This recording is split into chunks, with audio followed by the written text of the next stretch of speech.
Hey guys, I want to thank you for your interest in participating in my beta program. Um, I'm super excited to be releasing Intuitive Keys Pro here. I've put a ton of time into it over the last couple of years, probably sunk 1,000 hours into it.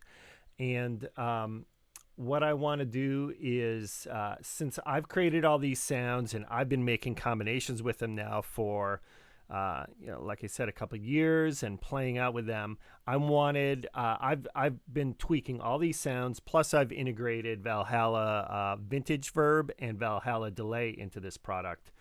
What I wanted to do was ask you to create a half dozen or a dozen combinations. So what I mean by that is we've got some. I'm going to ask you to choose your favorite aliases and put them into this folder, and then make combinations out of those and put them here. And these are, of course, layers. So like this guy right here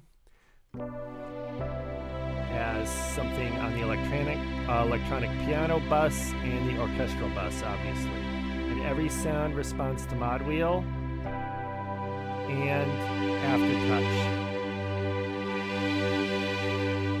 So you can see how every sound has a large emotional range. And the next is just a real simple pad.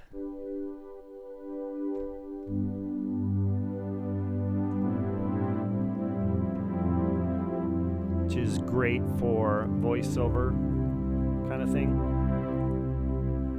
So what we have here is we have a bunch of electric pianos, a bunch of organs, orchestral sounds,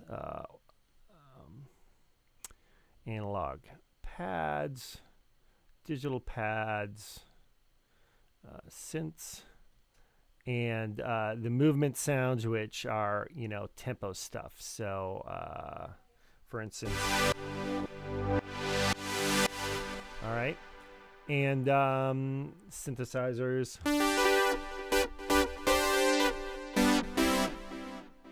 bright pads, digital pads,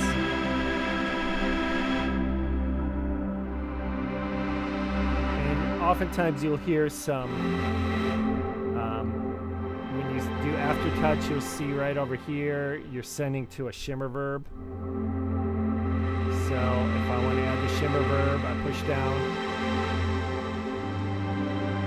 So you're getting a lot of dimensionality out of all just these stock pads, stock patches. So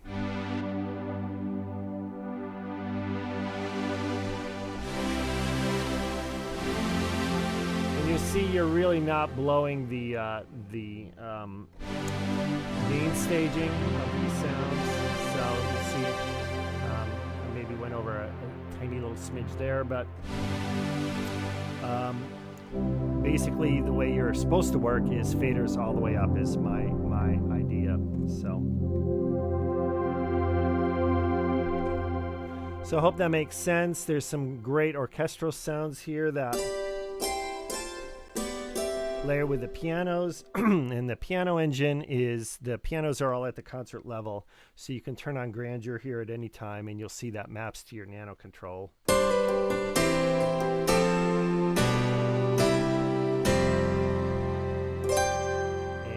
There's like a octave and shimmer button here, and there's some EQ buttons here. You can add air to the brighten top. You can thin the bottom and get almost a Michael W. Smith like piano sound, and layer a different orchestral sound. So that's how all the sounds should work with the piano. That's one of the things that I've worked very hard to try to get to. So one other interesting side note is the way I use aftertouch on the organs. So volume is mod wheel, and then aftertouch is rotor speed. And I love listening to rotors spool up or spool down. You could use the sustain pedal alternately for that, but I like standing with and not using the sustain. So I hope that makes sense. So here's exactly what I'm asking you to do. Find real interesting combinations like, let's say you like this Attitude electric piano, and you're like, this house organ is perfect.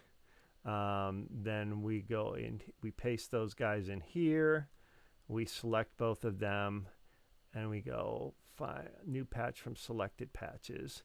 Then move it up into here. You don't need to give it a name, but if you want to, you can. And so now I've got, you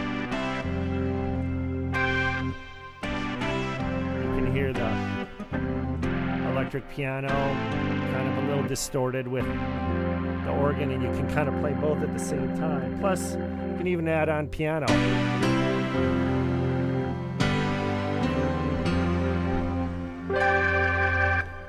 So that's the walkthrough. That's Intuitive Keys Pro in a nutshell. Faders up, except when you want to pull something down, but you shouldn't really need to. So the only other thing you're going to want to do to get everything to hook up nicely is you're going to want to update your CC settings on your Korg Nano Control.